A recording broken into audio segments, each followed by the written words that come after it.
Ketimpangan sosial adalah kondisi di mana terdapat perbedaan yang signifikan dalam status, kekuasaan, atau akses terhadap sumber daya di antara individu atau kelompok dalam masyarakat.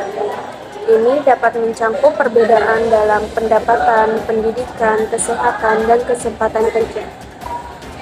Pengertian pembangunan adalah kondisi di mana terdapat perbedaan mencolok dalam kemajuan ekonomi dan sosial antar daerah, kelompok masyarakat, atau sektor. Ini bisa terlihat dalam akses terhadap pendidikan, kesehatan, pendapatan, dan infrastruktur yang sering disebabkan oleh faktor kebijakan, lokasi, dan sejarah.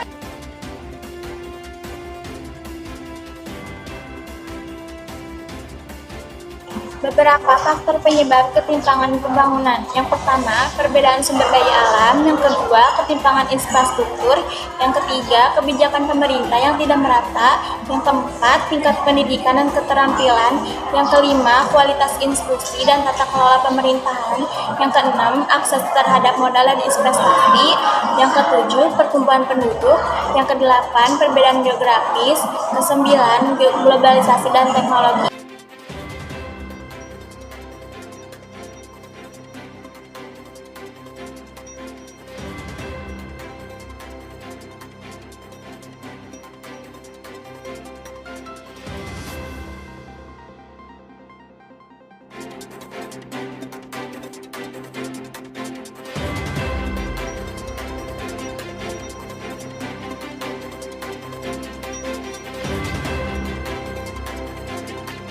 Nah, setelah kita membahas tentang faktor penyebab terjadinya ketimpangan pembangunan, di sini kami juga akan membahas tentang kasus-kasus yang terjadi mengenai ketimpangan pembangunan.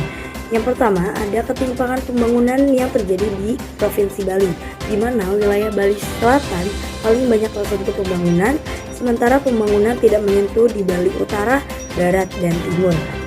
Di mana dana transfer ke daerah Bali juga kerap terlambat datangnya, sehingga hal ini menjadi persoalan saat Pemprov setempat ingin melakukan pemerataan pembangunan. Menurut Gubernur Bali yaitu Imade Mangkupastika, mengusulkan agar dana transfer daerah diserahkan kepada provinsi untuk pemerataan pembangunan, sekaligus menjaga kultur Bali sebagai keunggulan destinasi wisata. Adapun kasus yang kedua yaitu ketimpangan pembangunan di Papua, di mana masyarakat suku Korowai yang tinggal di wilayah Korowai, Kabupaten Pegunungan Bintang, Papua, sudah terisolasi selama bertahun-tahun.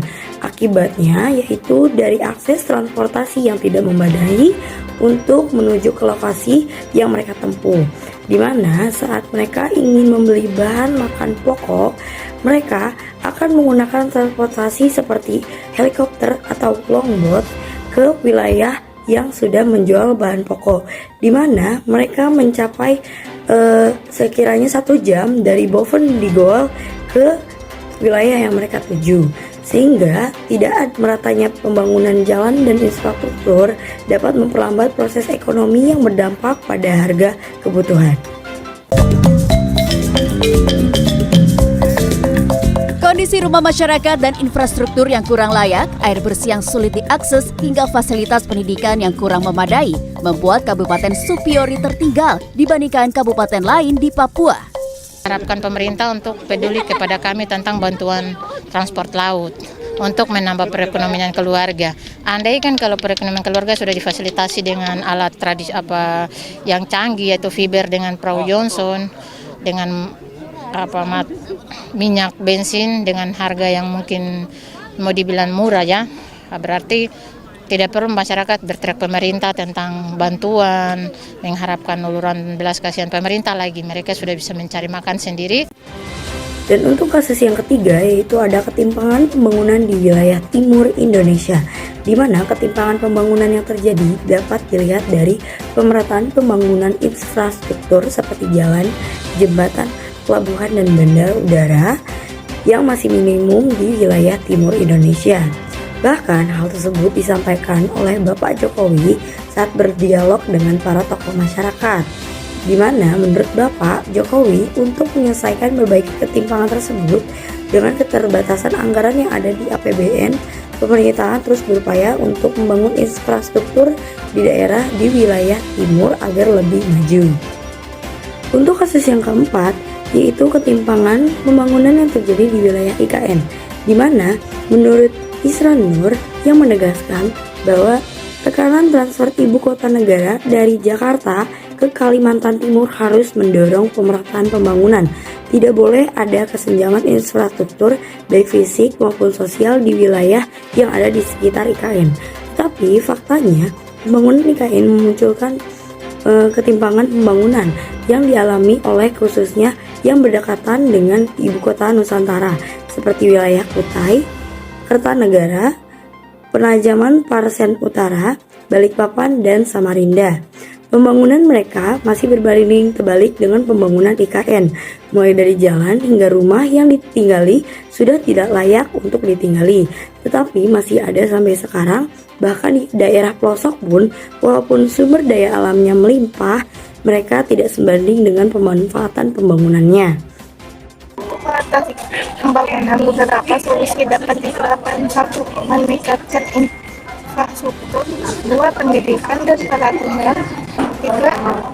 Dukungan bagi usaha kecil, 4. Kebijakan pemerintahan. Pemberdayaan ekonomi masyarakat miskin. 9. Pengembangan koperasi dan usaha mikro, kecil, dan menengah atau UMKM. 10. Penyuluhan dan pemberdayaan masyarakat. Pemberdayaan ekonomi masyarakat miskin. 9. Pengembangan koperasi dan usaha mikro, kecil. Kesimpulan, ketimpangan sosial pembangunan sangat luas dan kompleks. Ketimpangan dapat menyebabkan kemiskinan, konflik, kerusakan sosial, ketidakstabilan politik, dan perlambatan ekonomi.